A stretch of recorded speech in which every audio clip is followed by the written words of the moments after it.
Afternoon, everyone. I'm so sorry for the delay. We had a few technical issues, but I'm so glad that you're with us today. I'm Elizabeth George, Director of Member Engagement and Chapter Development with the American Guild of Organists, and I am thrilled that you are going to be joining us for today's webinar, Growing Your Membership. Before we get started, just a couple of housekeeping notes. You are muted, but we do want to hear from you. So please post your questions in the Q&A icon, which is directly below the screen. If we can't get to all of them during the presentation, at least we'll have a record of them there and we can respond to you and follow up later. This is being recorded, so you won't need to take notes. There's going to be a lot of great information. We'll also have a handout. It will probably be, the recording will be uploaded onto our website by Monday with the handouts, and I will email everyone with a link to it. So let me tell you a little bit about our presenter. Aside from being a music lover and a wonderful organist, Shannon Foer is Senior Director of Global Accounts and Project Management at globaltravel.com, where he oversees a membership base of over 65,000 individuals. He has 25 plus years of solid business, marketing, and project management in the travel, membership, and enterprise development industries. He's also worked for Tourico Holidays, Dynatech, Universal Studios Orlando, and the Walt Disney Company. He holds an MBA from Stetson University and a master's from, he owes an MBA from Stetson and a bachelor's degree from Rollins College with certifications in project management and human resources management. Shannon is currently working on his PhD in organizational leadership and business strategy from Columbia International University. And on a side note, I have to tell you, he's an avid gardener. He's a fabulous landscape designer and a wonderful horticulturalist. And he has helped me so much in growing my roses. So who better to do a Growing Your Membership webinar than Shannon Foer? Shannon, it gives me great pleasure to give you the floor. Hey, Elizabeth, thank you so much for your leadership and that very nice introduction. I think what we will do in order to start this, if you're ready, Elizabeth, we have prepared for everyone a very, very lightning fast survey to kind of get to the temperature per se of the social means that we have out there within our current members and our current chapter. So you'll see on the screen pop up, does your chapter have a membership recruiting strategy? And if you would, please go ahead and vote. We have 3 questions. Okay, well, it looks like there is, I'd say about a third of our audience does have a recruitment strategy and 2/3 do not. Okay. Alrighty, let's go to the next poll. And that is, here we go. Does your chapter have a Facebook page? I'm going to launch the polling. Take your time. Ah, good. Okay. I'd say that over half of the audience today definitely does have a Facebook page. A third of them do not. And there's a small percentage that is not sure. Okay. And then the last question that we are going to do is YouTube. Does your chapter have a YouTube channel?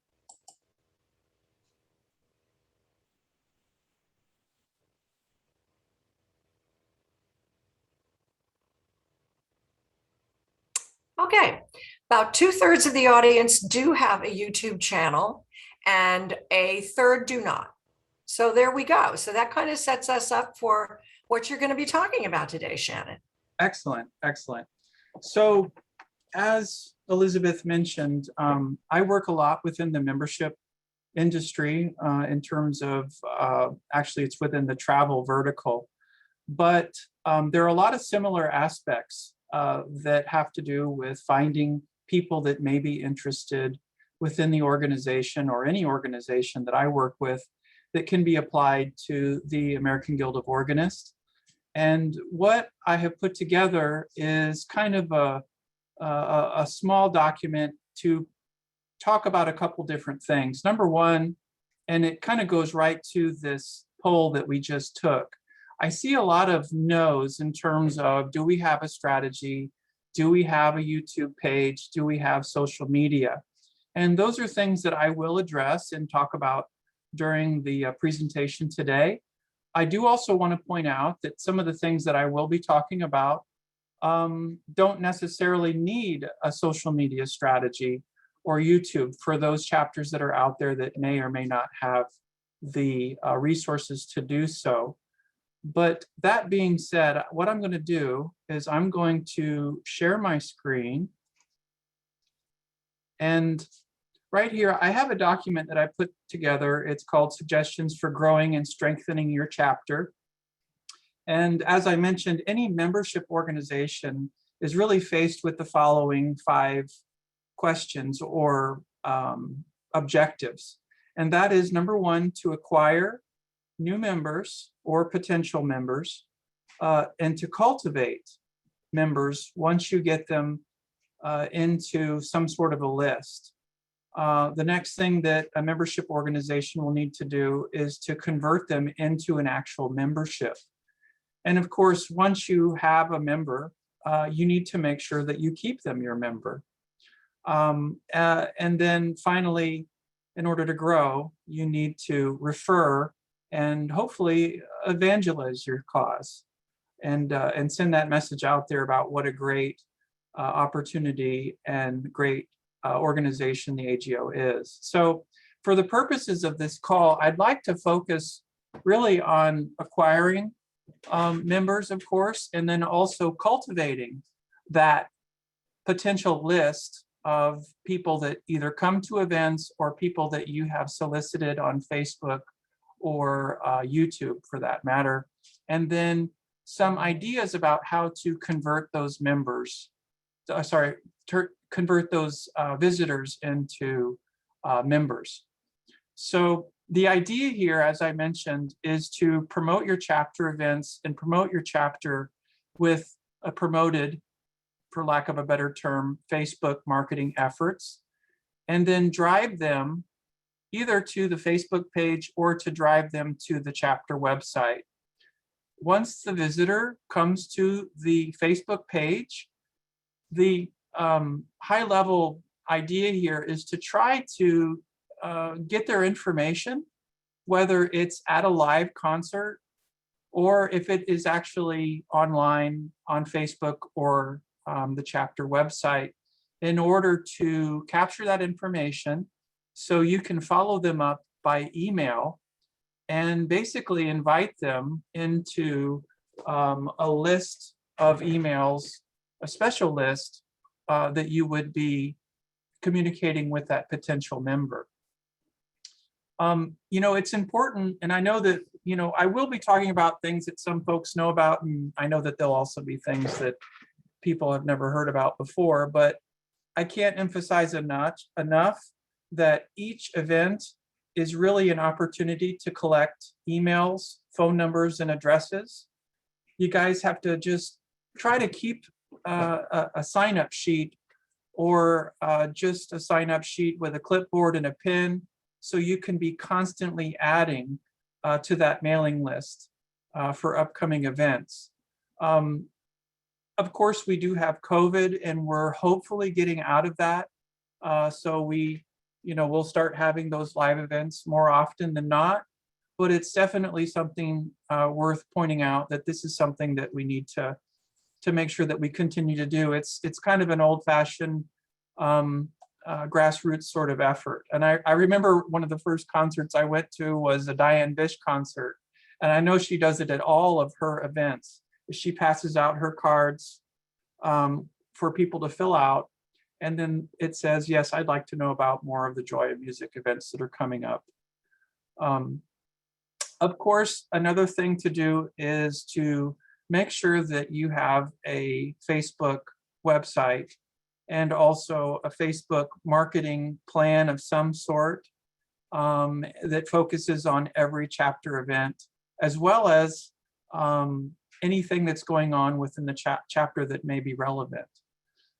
Invite them, of course, to upcoming events. And then, of course, these folks that you invite, you want to make sure that they don't feel isolated as an organist or professional.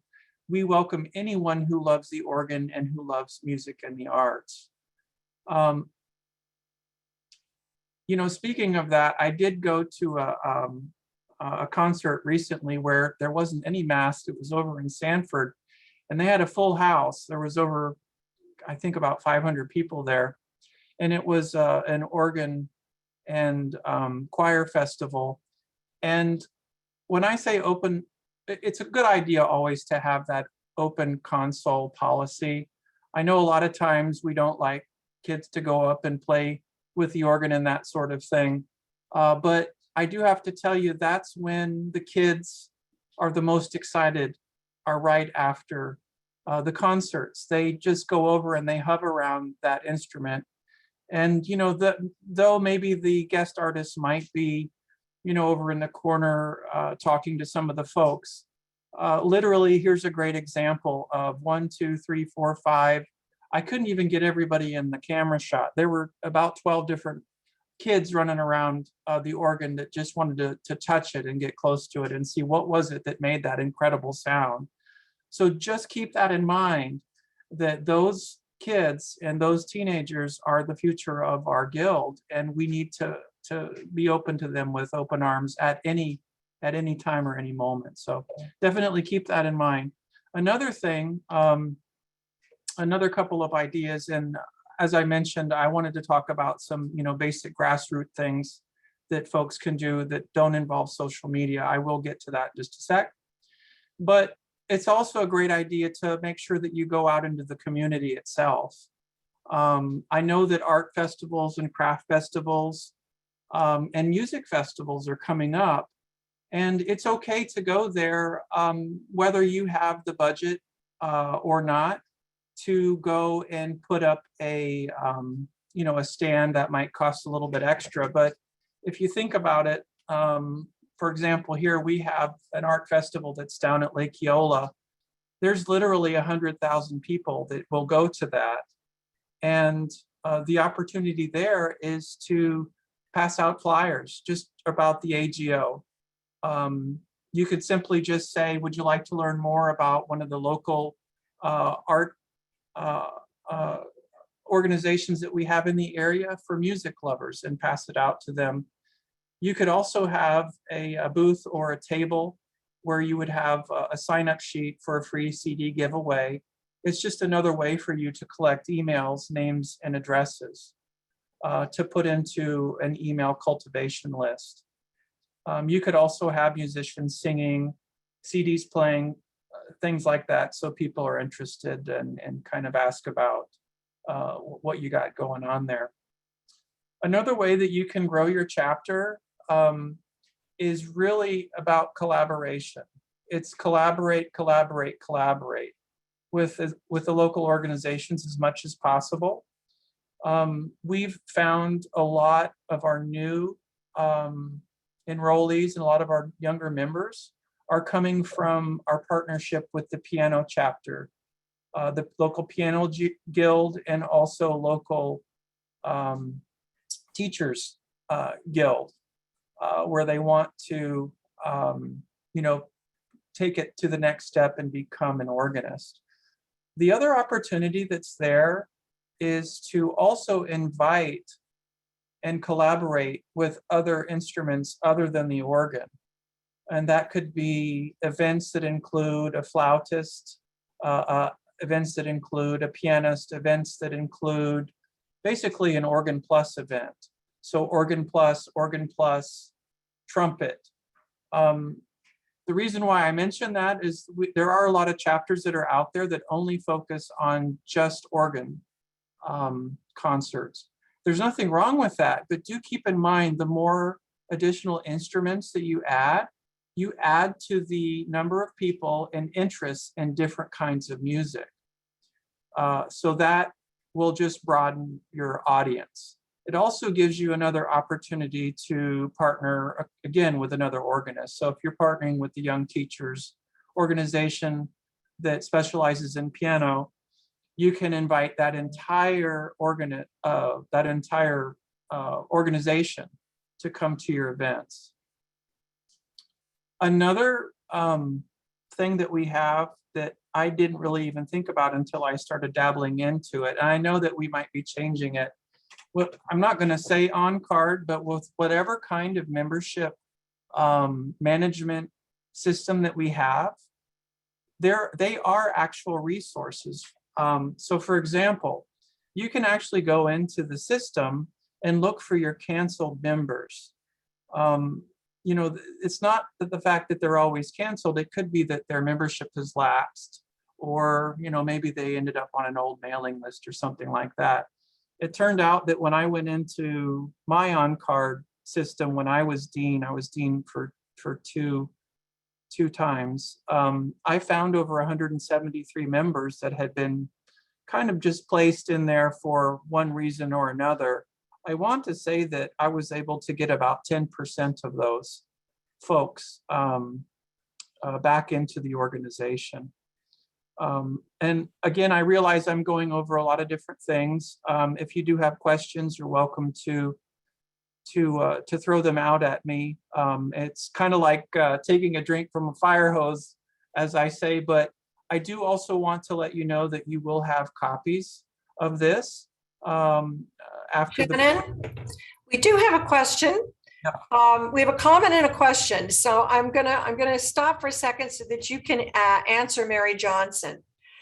In recruiting, there's a fine line between welcoming all to the organization's events, newsletters, etc., and keeping the members as exclusive, in quotes. Yeah. What do you advise to do both effectively? Yeah, that's a very good question. And that actually comes down to how we handle those, for lack of a better terms, leads, or let's just say visitors or potential members. My suggestion to you, so you're not bugging people that are already members, is to put them into two separate groups. So if you have the one group that you currently have, which is your current members, that would be a completely separate list. The secondary list would be potential members, and you can create those either inside of a group inside of Hotmail or Gmail. You're able to create a group email to those to that sort of a group. If you don't have an email platform like, let's say, Constant Contact or MailChimp or something like that. And then what I would do is I would have a separate, what is called in marketing, drip. It's known as a drip campaign. All that basically means is, let's say, 3 or 4 different emails that would be sent out at different times in order to try to engage that potential member, and then let them know about the AGO in general and invite them to come to some of the upcoming events, and then also to invite them to become a potential member, or actually to become a member, I should say. So, you know, what's interesting about this, it's like I said, this is how we get new business within our organization where I work at Global Travel. This is also how we get new members to come to our church. We don't send the same emails to our members that we do to our visitors. So you can use this same idea within your churches. We all kind of want the same thing. We're trying to evangelize, you know, whether it's to our musical cause or to our religious cause. So the idea is to have something along the lines of, it was so great to meet you. We're glad that you may be interested within the American Guild of Organists. Here's a list of some of the upcoming events that we have coming to you. We would love for you to join us, socialize with us, and learn more about the organization, and also learn more about this great instrument that we call the King of Instruments. Let me just see here. I want to get down into, if you look at the constant contact and communication, this does have a little bit more to do with communication to current members. But what I want to speak to is, what do we do with some of those potential new members that are coming up? Like the question that we just had is, what do we do with those, with that list, and how do we make sure that they're separate? I think it's important to point out that there are a couple of fundamental things that we do need to kind of have in place up front. And I do suggest, and it sounded like that there were more no's than not that had YouTube and also Facebook spaces for their local chapters. So a couple of things. It's always good in this day and age, of course, to have your own Facebook page. So you have your calendar of events, and also to have, the listing and have yourself publicized on that platform. There's so many reasons to be on Facebook. I could sit here for another 2 hours and tell you why, but really what it is, it's about that potential audience that's out there for new members, and basically to share all of this information with. I can't remember how many there are. I did a study on it. I think there's about 15 or 20 billion people that are on it, if I'm not mistaken, around the globe. That's not in the United States of America. And what you can do is you can create campaigns inside of Facebook in order to reach out to potential members that are very similar in behavior and also interest to the American Guild of Organists. Now, I know that there'll be a lot of questions about why and how do we do all of this. I'm definitely going to walk you through it. And it's a lot easier and it's a lot more user-friendly than I think folks may think initially. So I think that would probably be a good kind of foray into how is it that we would maybe create a program inside of Facebook. And if you don't have a Facebook page, I'll also show you how to create a Facebook page too, in order to have a platform to promote your own chapter. So in that mindset, what I'm going to do, I can't see my whole screen here, is go over to my Facebook page. And this is the local chapter of the American Guild of Organists and the Central Florida chapter. Now, if somebody is looking to create a page, the first thing that you would need to do. Shannon, we've still got your hand up out on this, your handout up on the screen. So you might need to stop sharing that and then switch over to the other. Oh, on my handout? Okay. Yeah. Maybe stop sharing for a second and then share the other. Let's see. Hold on a sec here. New share. Here we go. How's that? Perfect. Okay.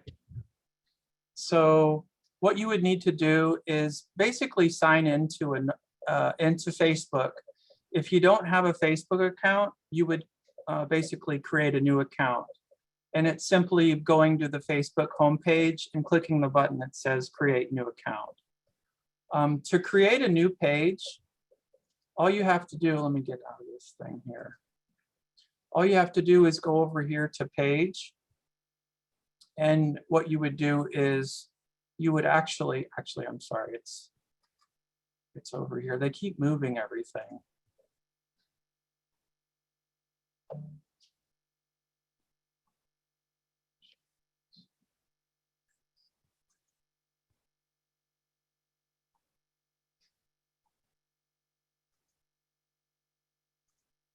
Hold on just a second, guys.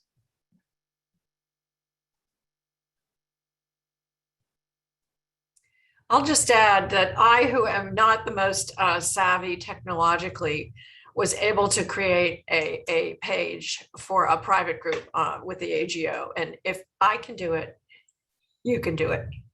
I'm convinced. Yeah, what would happen is you would end up on your home page here, and you would go down into your shortcuts. It's like I said, they keep changing everything. That's central pages. You would click pages, and then over here, you simply click create new page. And it's very simple. So we come up with the page. So whatever AGO chapter X, and then we go into category. We can say music, band, whatever, or religious if you're setting something up for your church, religious organization. And then the description, we would put an appropriate description in there, and it populates down here. And So is then this how they could promote a new event then?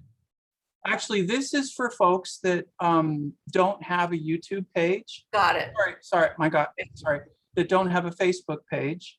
And this is actually how they would create a new Facebook page. Okay.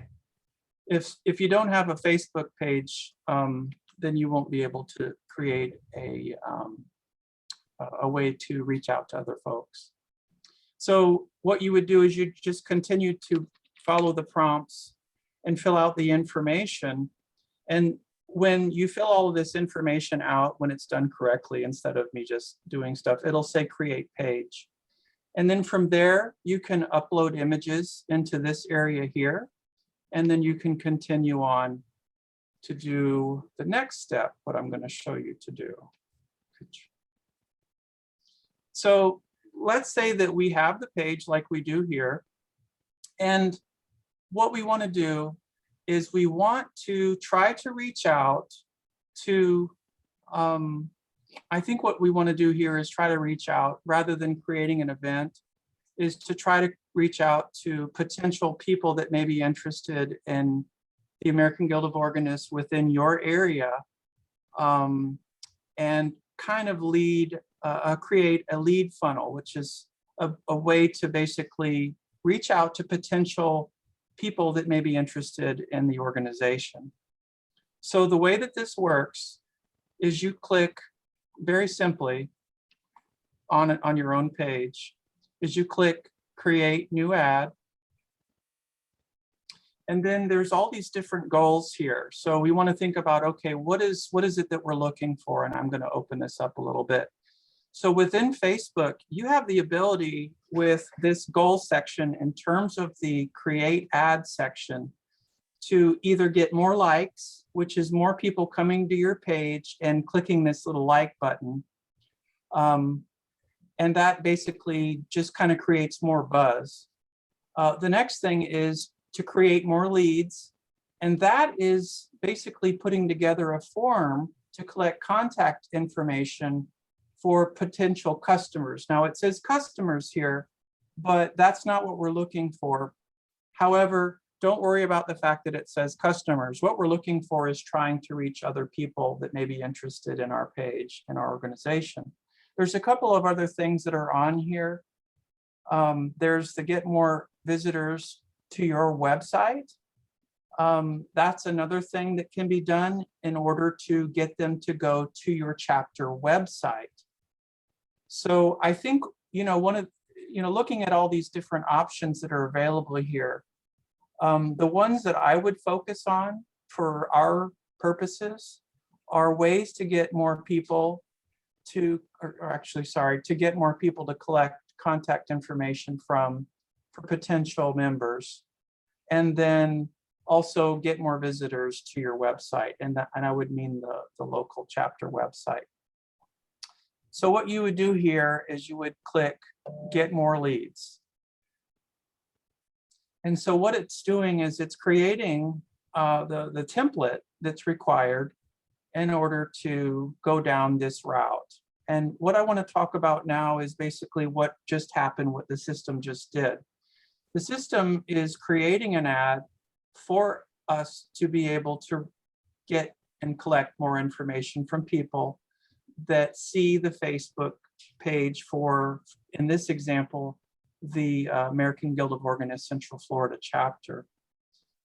If you just go down and just read the information, it's very user friendly.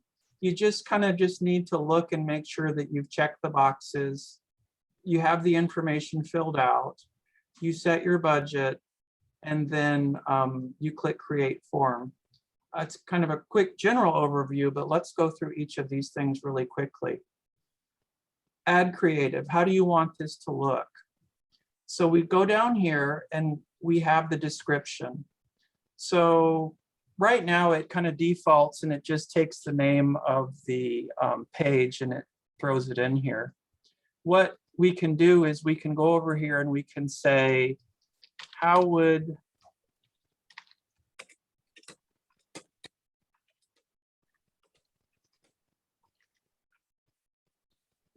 so that would be the headline, and what it's doing is it's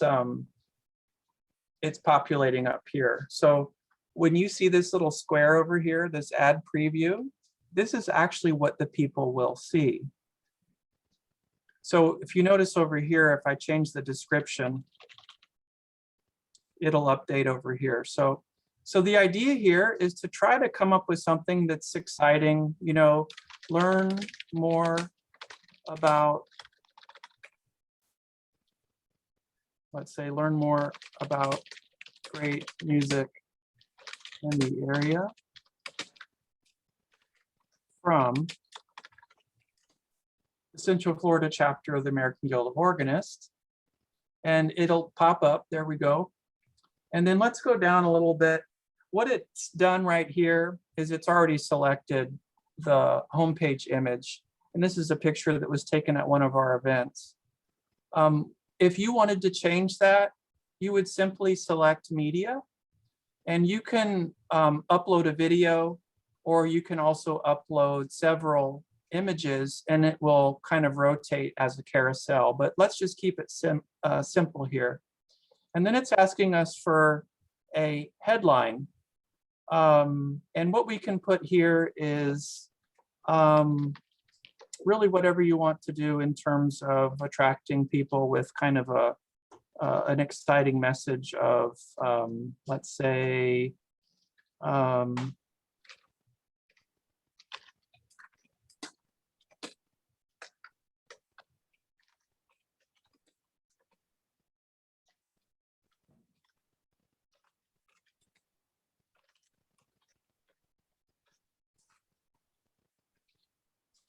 and let's see.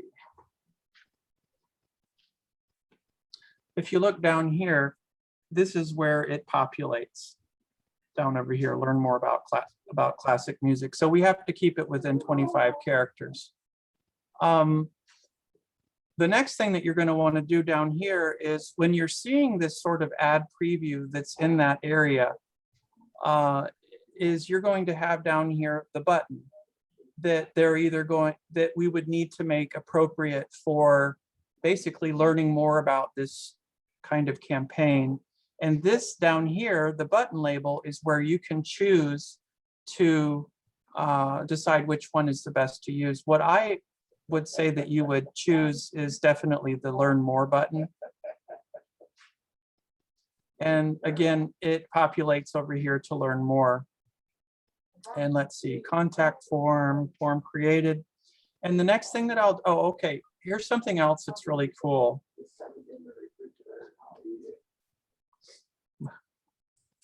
I have a couple of questions. I'm gonna, while you're looking for some other things to share. One is, whose email do you use to set up the page? If you want to use, if somebody wants, if it's for the chapter, it can be, I suggest you go into Gmail or Hotmail and create an account that's specifically for that chapter. So if it's a Gmail account, what I would say for this example here is to create a new Gmail account or Hotmail account for the CF AGO chapter at gmail.com. And another question from Susan LeGrand, and I know Susan from the Central Hudson chapter, I believe, Hudson Valley chapter. Our chapter has a website and attempted Facebook marketing a few years ago, but have neglected this effort because of reluctance to spend money on it. What would you suggest as a reason? This is a good question. What would you suggest as a reasonable budget for promoting or boosting using Facebook? Note our chapter has 60 to 65 members. Okay, 65 members. And can you tell me again, which chapter was it? This is Central Hudson Valley chapter. Okay, Central Hudson Valley. Okay, that's a very good question. If you want to, you can basically start small, and that's definitely where I would start with any of these campaigns. And what I would do is, if you look here, it automatically defaults to the smallest amount of money that's going to be spent. The cool thing about this is the smallest amount of money to be spent for this campaign that it defaults at is $5 a day for 7 days. And that comes out to about 35 bucks. What it does for you as well is it estimates the daily results of the people that it will reach. And when I say by it, it's by Facebook's algorithm. It could potentially reach anywhere between 300 and 900 people. The number of leads, in other words, number of people who may fill out your form to submit more information to you for more information about the Guild, is anywhere between 1 and 10 people. If I go down, let's see, where is it? If I go down here, this thing here is a little bit longer, that gets into the actual spend, where you can change the spend. The neat thing about this is that you can make the changes to the actual spend, and you'll see the exponential reach and change for the estimated daily results as you go up. So as you see here, if you spend incrementally more and you double your budget, where you spend $70, you would potentially reach 500 to 1,500 people and gain this many more people. This is on a daily basis, by the way, of people that may be interested in your organization. I do want to say, and if we have time, I'll go in and I'll show you. It's, well, and to answer the question for the person from Hudson Valley, it works exactly the same way for boosting and promoting your posts that you currently have, or your events. So whenever you create an event, you have this same opportunity to do it, although of course it's not going to be for the purposes of trying to gain people that are interested in becoming members. It would be the reach of people that people's actual eyeballs get for the boosted post for an upcoming event. At any rate, if to give you, I don't mean to diverge from a lead capture form, information capture form, but I suggest that for you guys to just try it, is to do a 7-day running ad up to one of your events, and then have the links to the location of the event. And if you're doing it as an online event, to make sure that you have that information in there. But that's an excellent, excellent question. If we continue down here a little bit more, as I mentioned, you just want to make sure you go through all of these little bits of the form to make sure you have everything filled out. Special ad category. This has to do with employment, housing, social issues. You don't have to worry about that. This part here has to do with the audience. Who should see your ad? What's really neat about this section here, and I know that there'll be folks that are a little bit intimidated about doing this in general, is you have these buttons here where it says people who like your page, people who like your page and their friends, and then there's audience 1, and then there's audience audience details. So there's a couple things you can do here. Number 1 is you can create your own new audience. And that's basically what I did. And when you click create new, that's when you can go in and you can actually tell the system or tell Facebook who you want this ad to see and actually what their demographic would be. I already did it for sake of time, but let's say in here, I've already gone through, I've created an audience. Let me see if I can do it this way so I don't have to start all over. The way that I set it up was I selected the location, the age, the gender, and the interests of the people that I want to reach in my ad. So what I did is I put people within 25 miles of the United States. Actually, I think somebody went in here and changed it. So I want to do Orlando, Central Florida. I select that. So people within 25 miles of Orlando, detailed targeting. I click detailed targeting, and this is really cool. If you go through each of these tabs, you'll see all of these different demographics that you can select.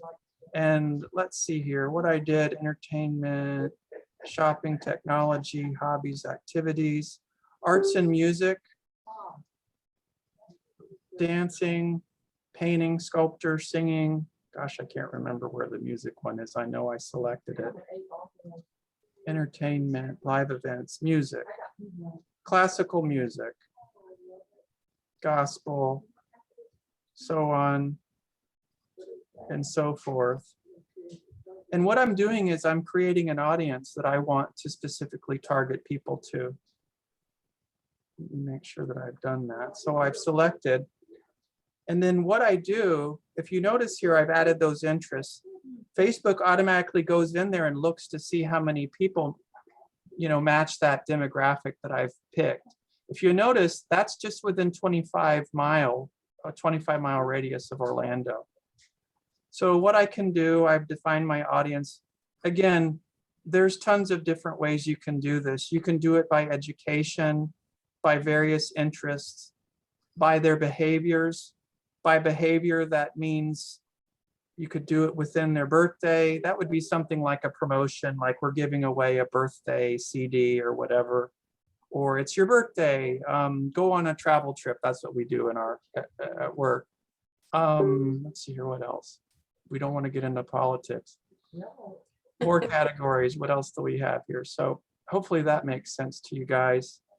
And what I'll do is I click Save Audience. And again, that will go ahead and that'll repopulate and do your estimated results. Now, when I say this may be intimidating, if you folks out there have already an existing chapter Facebook page, all you need to do is click people who like your page and their friends, because what's going to happen is the system is actually going to take all the folks that are members of your page already that have gone in and liked it, and it will create what's called a lookalike audience for you. And if you look and see, it's applied that, and it's not so bad. I mean, it's 483. It's about the same as the one that I created with my own audience, which is a pretty good match.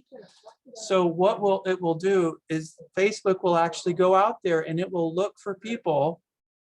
We'll make this very crystal clear. It'll go out there and it'll look for people that are just like AGO members. Shannon, question. And I think I know the answer to this, but I'm going to let you answer it. Should the Facebook page be public or private? Public. Absolutely.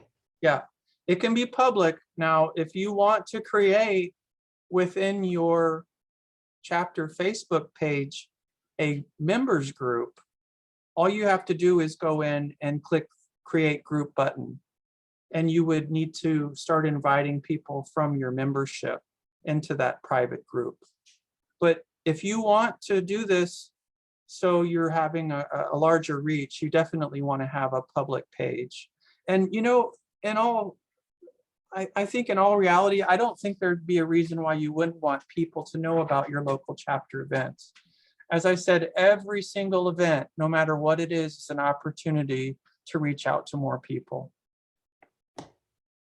Getting back into finishing this exercise up, we've gone in and we've put in a daily budget. We have created the audience. We've put in our ad categories. We've put in our contact information. We then click create form. And so what it does is it generates what the form will actually look like. And here we can also do a little bit more customization. And if there are folks that are out there that are concerned about, any of the privacy laws that are out there, or any sort of privacy things that are out there about collecting people's information, you have the opportunity to go ahead and do that. Facebook makes it optional for you. But it is a good idea to go ahead and put something in there. And I think, and James will have to let us know at a later time, I think it's okay if we just go ahead and we can use the privacy policy that's located on the AGO headquarters website and then just paste it in there. That way we're covered.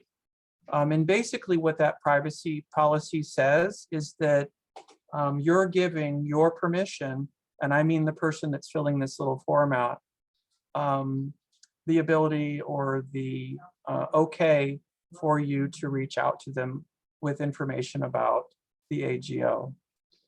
And what you want to do here is, of course, make it pertinent. So basically what it says here is contact information, confirm the details, custom form optional. I guess you could put more information in there to say why you're doing this. So learn more about and I'm just going to abbreviate for sake of time, CFAGO chapter events. You could put in there music or organ events or upcoming things that are coming up.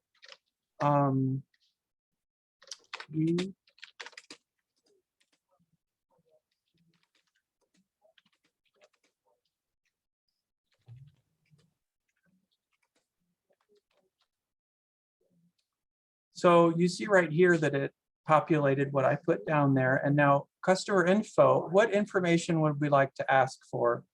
Full name, it's already defaulted because you're going to need somebody's name. And then it asks you if you would like to check any of these other boxes. My suggestion to you guys is people are typically scared away by asking them for their phone numbers. So I would just leave it as their first name, first and last name, and then their email. And you check that box and you leave it. If we want to look and see if there's anything else left in here that we need to do, we just click this button over. So there's the contact information. So enter your name, and then they would enter in their email. And then here's the privacy. This is actually the privacy policy that's defaulted by Facebook. I'm pretty sure that it covers everything. So I guess taking that back, I don't think you guys would need to put anything additional in here. Because when when you sign on to Facebook, when you become a Facebook member, you do agree to their privacy policy rules. And basically this means that you're not going to abuse the system. Thank you, you're all set. The one suggestion that I do want to put here, and just to kind of walk you through this really quick, what I just showed you is the actual quote unquote visitor information form that the potential member or visitor would see if they clicked on that learn more button that we selected earlier. There is a option here for you to add a view website button, and I would definitely, where is it located here? Add privacy policy, short question. There's a place here that we would add, your local chapter's URL, and that's definitely where you would put that. You click save, and basically the system now is ready to run the ad. And just to kind of review, this is what you would see when you start promoting this ad. Now, just to see it how everybody else would see it on Facebook, we can click see all previews. And it's going to show us what it will look like in the experience from a user that's on a desktop, or if it's on mobile, they're looking at their mobile app. So if we look at this and we had pressed this promote now, it would actually start the campaign. What would happen, as I mentioned, is this will show up in people's news feed as they're going through and just kind of surfing throughout Facebook. They'll see this ad and they would simply click that learn more button. This is the experience that they would see on their mobile phone. They would click learn more, and then they would fill out that little form that we just created. And then it would actually capture their information. And that's what would happen if we would click the promote now button. Now, the question then becomes, once we promote this and we start getting people that are putting their information inside of the system, it will actually save the information for you. And then what you have to do at that point, very simply, is, and don't worry, I have a handout for you guys, so you don't have to worry about writing all this stuff down. I have a step-by-step, step 1 through, I think there's 8 steps here to go through all this stuff. And of course, if anybody has questions, you're more than welcome to reach out to me directly. But what you would do in order to download those folks that have filled out the form is you go over to the publisher's tools, which is just under the manage page section under the business suite. You click publish tools, and then you go down to the draft forms library, and right over here there's a little button that says download. When you download those leads, they'll end up in an Excel spreadsheet. This is kind of for work, but this is the same way that we did it. And then you would just take that email list, you would copy it, and you could go over to one of your email platforms, whichever email platform that you're using, and create a special group. If you don't want to go through and create a special group, you can literally just go in and drop that message in to all those people. And it's taking a little bit. This is my work email. It's actually loading all of those emails into that system. Hopefully it didn't freeze up on me. And then what you would do periodically is go in and update that list. Hopefully you will have received some people that are interested in learning more about your chapter events. So that's that. And it looks like we're already coming up on an hour. Well, we started a little late, so if you want to continue a little more, I don't know if you wanted to go over to YouTube or not. Well, but I have a question. So, Shannon, it would make sense to me that the chapter really has to ask someone who's committed to checking this page every day, right, to see what responses you've got. Would that be the procedure that you would use to get the most out of it? I wouldn't. Oh my goodness, look at that. Yeah, so what it did is it loaded all those emails. I wouldn't say that you have to assign somebody that would get in there. I'm sorry, I'm just trying to get back over to Facebook to look at it every single day, because what the system will do is, even if I went in here and I set this thing for 30 days,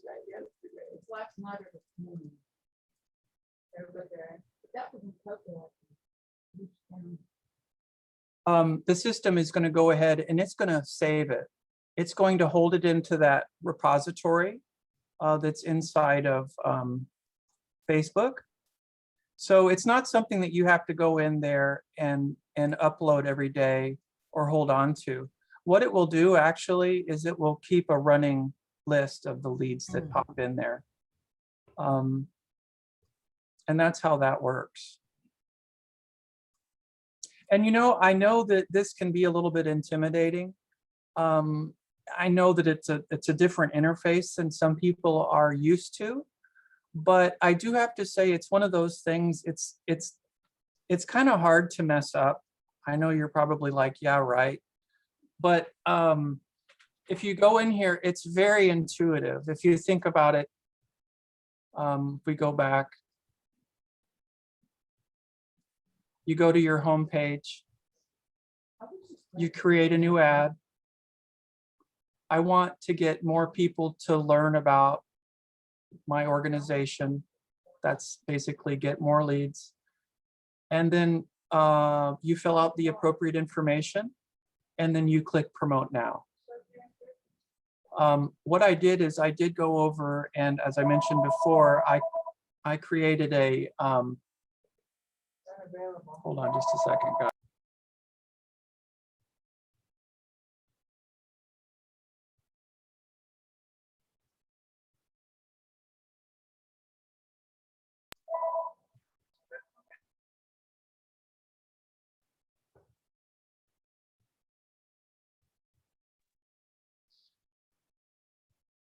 So basically what you would do, as I mentioned, is you just follow these, I think there's 8 different steps. And it's very intuitive, as I mentioned. And let me know if you guys have any questions about creating an ad for collecting visitor emails for information. Kind of in that same vein, I know that we had a question that was about, well, what do we do with this information? I just wanted to touch on that quickly. And that is, of course, after we get that information, what do we do with that information? I think the idea here is to create an is to come up with some sort of a drip campaign. As I mentioned before, if your chapter doesn't have MailChimp or I forgot about Constant Contact. Or there's another one called GetResponse. There's also ActiveCampaign. If you don't want to get too much into that automation, and I know that would be more for the larger chapters, you can just simply come up with 3 emails that you're going to send once a week after you've received those emails. And basically the idea is you would put in there your chapter events that you've promoted, let's say within your Facebook marketing efforts. You can invite them to the chapter website and also to the headquarters website. You can also educate them about your chapter and the guild and the membership benefits, and encourage them to be participative in the upcoming events and encourage them to become members. Obviously, the goal here is to try to get them to become members of your chapter. Here is also an example of a sample marketing cadence. And what I mean by that is this is a pattern for you to communicate about upcoming events for current members. And I'll update this for current members. And this is just kind of an idea of what you guys can do in order to put together a marketing campaign for upcoming events for your current members. And I think it is important to bring up the fact that there were a lot of folks that in their chapters that didn't have a new member recruitment strategy. It's okay to say it. If it's not written down, it didn't happen or it won't happen. And it's okay to put together goals for our recruitment, and it's okay to put together a plan and a strategy. And of course, the idea, as I mentioned earlier, was to get out there and start trying to get that information from your visitors. You don't even have to go out into the public area. You can do it within your own church. You can do it within your partner organizations, and you can do it within Facebook. Another means to get the message out there is also YouTube. And Elizabeth, do we have time to do that? Well, Or I'm wondering if we ought to do like open a it up to questions? part two that just focuses on YouTube. What do you think? I think that's a great idea. I think we should do that. I mean, this has been a lot of information, I know, for all of us to kind of take in, but the handout is going to be great. The video is going to be great. You can stop it, you can start it, you can play it again from the beginning. But I think at this point, this is probably enough for us to digest, but I do think we want to do a follow-up webinar about using YouTube, because that's the next, that would be complementing what you're doing with this and be the next step. Yeah, And it would so- probably also be a good idea, because we talked about trying to get new members. It would probably be a good idea to have how to create an event and how to promote an event Mhm. on Facebook. And we could maybe have that be a component for the YouTube, because it's very similar. The idea is similar. Excellent, excellent. We did have one comment, and I just want to say thank you so very, very, very much, is that stating the obvious, this year's Young Organists offer is a perfect transition from Absolutely. potential to actual members. And yeah, if I can, I highlighted that part right here. oh, okay, and I've got somebody saying, please schedule YouTube webinars soon. We're creating a fair amount of content during the pandemic. Oh, fantastic. Yeah. Yeah. I think the whole idea kind of leads into that. How do we get more members? How do we reach out to that younger generation? And, it's about talking up the AGO. And then how do we get that message out? It's not just about, little organ concerts and doing some pedagogy. There's a lot of really great things that we do out there. And, taking that message, and I've kind of given some ideas here about how we can, describe what we do, and also describe what we have coming up for our Young Organist program for the Year of the Organist, what Elizabeth spoke about, and also hopefully some things here that you guys will be promoting, is all of these great aspects of the AGO that we can talk up. The fact that we're giving away a free membership to anyone under the age of 30 is incredible.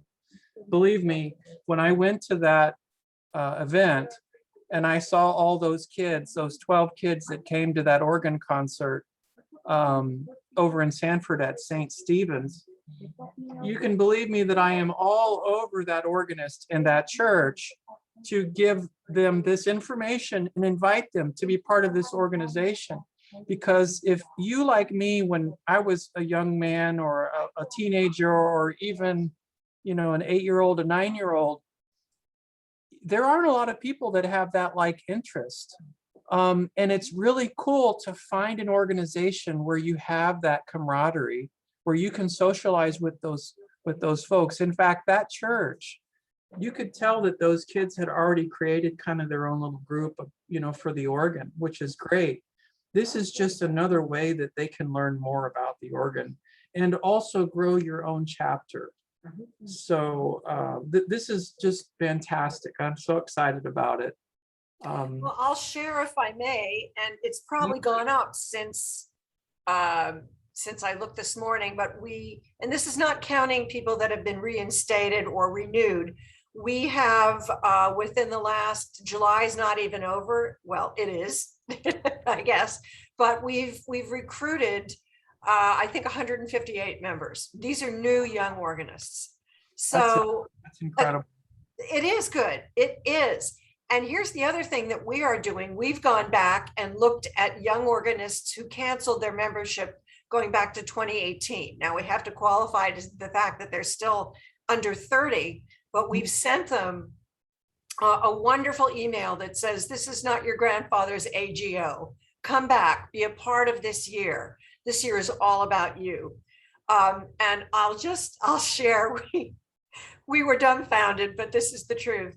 Someone signed up who is actually 4 years old. He must be a student of someone's. And we decided that this young person might need some specific education, but that learning about retirement plans might not be exactly in his wheelhouse at this moment, but we got so tickled when we saw somebody who was 4 years old. It was obvious his parents that had signed him up. Yeah. But in any event, it's very, very exciting. And Shannon, I can't thank you enough. As it was commented, we need to follow up soon. So we'll check your schedule and we'll make sure that we can do a part 2. I think creating the event, as you said, is important to share, and then going over to YouTube to show that. Right. Because we're in those times now where we're opening up. We hope we continue to open up. We hope that this Delta variant is not going to stop us from being able to have face-to-face programs. But again, being able to use social media is incredible. And I will, and Shannon knows this, and the AGO, it is at the top of one of our strategies as we create our new 3-year strategic plan. We cannot have a strategic plan without including the opportunity for recruitment through social media. Yeah. So, and something to throw out there too, Elizabeth, for those folks that may, that saw that this was a little bit confusing or maybe difficult. Once you go through it once or twice, and you can't mess up. Just keep that in mind. You can always back out of it. But setting up that one campaign that we did today is probably about as difficult as it gets. Doing the event and promoting the event is even easier. YouTube is fairly easy. So we did. I showed you the hard part today. So it's if anything, it's really exciting to know that we have the ability now to reach more people to become part of our organization. That's what I'm so excited about. well, I've got a great comment here. Great stuff, Shannon. This is the kind of useful info lots of chapters need. Amen. I agree with you, Ed Ackerman. Yes. Thank you for saying that. So before we leave, I'd be remiss if I didn't, and we will schedule a follow-up webinar where you just have to look at Shannon's schedule, but we do have 2 more officer training webinars coming up. The next one is on Monday, August 9th. Molly Davey, who's our membership coordinator, is going to go through everything you ever wanted to know about OnCard.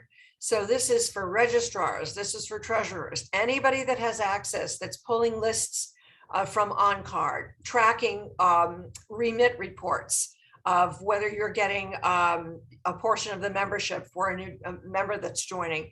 This is a great way to track your new young organists that are joining. And as well as Shannon said, you've got those people, that's what we would call low-hanging fruit that may no longer be members, but are still on a list that you can reach out to. So there's going to be a lot that Molly is going to go over in using OnCard. And then on March 16th, this is going to be kind of fun. This is going to be a webinar really for sub-deans or others in your chapter that are involved in programming. We're going to have a panel discussion. We're going to have representation from small, medium, and large chapters. And it's going to be a discussion about what they're planning for the year. And we really want our registrants, the people that are our audience, to be very interactive and share what they're doing as well. But we thought this would be a great way to kick off. What are we thinking of? What are we going to do that's going to be different and new? And just the idea sharing, which we hear from you all the time, is the best part of chapter leadership, is what we hope to do with this webinar. So I just want to end by saying, Shannon, thank you again for this incredible amount of information. It is, as I said, we'll have it up on our website by Monday, and the handouts will be there. And then we will go ahead and schedule as soon as possible, based on Shannon's schedule, a follow-up webinar so that we can really take another deeper dive into this. So I want to thank everybody for coming today. Shannon, thank you again. Everybody stay well. And thank everybody for attending. I appreciate it. I know it's late in the Friday afternoon, and I know your time's valuable, but it also shows your dedication to this incredible organization. And thank you so much. And I appreciate it too, Elizabeth. When we appreciate you, Shannon. All right, on that note, well, thank you, everyone. Take care. Have a safe weekend.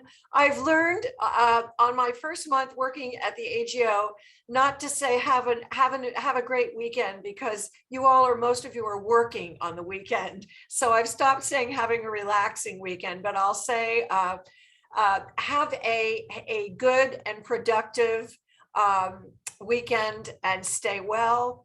And yes, we will get the document that Shannon shared, Jane Ott. We will. It'll be up there as a handout, not to worry. It will be there along with the recording. So everybody stay well, take care, and we will see you again soon.